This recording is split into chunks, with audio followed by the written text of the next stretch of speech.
Hello' everyone, কি খবৰ আপোনালোকৰ? ছোৱালীৰ হেপিনেছ দেখিছে নহয়, ইমান ধুনীয়া গ্ৰীনেৰী দেখিছেনে? ইমান ধুনীয়াকৈ ফুলবোৰ ফুলি আছে, কিমান যে ভাল লাগিছে চাই পেলাই। তো আপোনালোকৰ আজিৰ দিনটো কেনেদৰে পাৰ কৰিলে বাৰু? যিহেতু আজি ফাদাৰ্ছ ডে, তো এনেদৰে দিনটো আজি স্পেচিয়েল কৰোঁ বুলি অকণ ওলাই আহিলোঁ। আৰু গৰমত বাহিৰত ওলালে নাৰিকলৰ পানী খোৱাটো মেণ্ডেটৰী হৈ পৰে। তো ছোৱালীক এনেদৰে নাৰিকলৰ পানী দিলোঁ, ময়ো খালোঁ।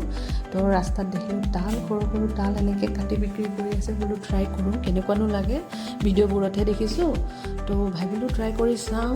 খাই পেলাই মই বৰ বেছি এটা ভাল নাপালোঁ ভিডিঅ'ত দেখাৰ নিচিনা। তো এনেদৰে আমি ভোমোৰাগুৰি ব্ৰিজ পালোঁ, এনেদৰে গৈ আছোঁ।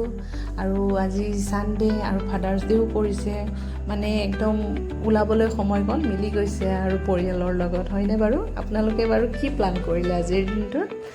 তো এনেদৰে গৈ আমি ট'লগেট পালোঁ। ট'লগেটটো যিহেতু অ'পেন হোৱা নাই, তো একো এতিয়া চিন্তা নাই। আৰু যেতিয়া অ'পেন হ'ব তেনেদৰে বোলো লং ড্ৰাইভ আহিবলৈ এনেই অকণমান ফুৰি আহিম বুলি পেলাই নোৱাৰি যাবলৈ, কাৰণ সম্ভৱ নহয় ন। ট'লগেটত আপুনি সদায় কেনেকৈ পইচা দিব, তেনেকৈ গৈ পেলাই এনেকৈ আকৌ গৈ আহি পেলাই।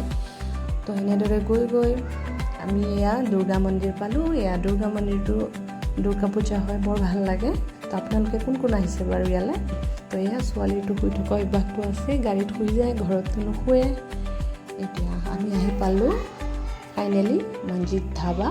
তো ইয়াতে দেখিছেনে এই গৰমত কেনেদৰে খানা বনাইছে নাজানো তেওঁলোকে, বাট এনেকৈ মই কেতিয়াও খাই পোৱা নাই। তো ভাবিলোঁ আজি এনেকুৱা ধাবাতে খাই চাওঁচোন, বহুত ভাল লাগে, টেষ্টি লাগে বুলি মানুহৰ মুখৰ পৰা শুনিছোঁ। বোলো খাই চাওঁ। এয়া ৰুটি সেকি আছে কিমান ধুনীয়াকৈ। তো আমিতো ঘৰত গেছত বনাই থাকোঁ ন, এনেওতো তন্দুৰত চবেই খাইছে। এইজন হ'ল অ'নাৰ, তেওঁ কৈ আছে যে কেনেদৰে তেওঁলোকে গৰমত বনাইছে খানাটো, বা আৰু কেনেদৰে মেইনটেইন কৰি ৰাখিছে ধাবাখন, কি বনাইছে। তো তেওঁ অলপ কৈছে, পায়স আছে, আলু ভাজি আছে, বুটৰ ঘুগুনি আছে, আৰু বহুত কিবাকিবি ভেন্দি ভাজিও আছে, চালাড তালাড, বহুতকেইটা আইটেমে দিছে। তো মই ভাবিলোঁ আজি মটন খাওঁ। তো এয়া চিকেন আৰু মটন, এয়া চাটনি।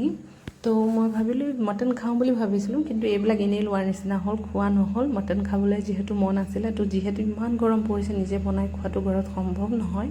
তো ভাবিলোঁ আজি এনেদৰে ওলাই আহিছোঁ যেতিয়া মটনকে খাওঁ, মটন আৰু ৰুটি। তো মটনটো খাব ছোৱালী কোলাত দেখিছেনে, তাই শুয়ে আছে। আৰু তাইক উঠায়ো লাভ নাই, কাৰণ তাই এনেও নাখায়। তো ময়ে এনেদৰে তাইক কোলত লৈ পেলাই টেষ্ট কৰিলোঁ। খাবলৈ ভালেই আছিলে বাৰু। মটনটো জুচি আছিলে, টেণ্ডাৰ আছিলে, ধুনীয়াকৈ। আপোনালোকে যদি এনেদৰে আমনিত আছে, এইখন ধাবা যদি আপোনালোকে আমনিৰ ফালেদি এনেদৰে গুৱাহাটী যায়, নগাঁও ৰোড হয়, তো আপোনালোকে এবাৰ ট্ৰাই কৰি চাব পাৰে। ৰিজনেবল প্ৰাইজতে ধুনীয়াকৈ খাই মেলি যাব পাৰে। ইয়াতে ৰুটি, ভাত, মাছ সকলোখিনিয়ে আইটেম পায়।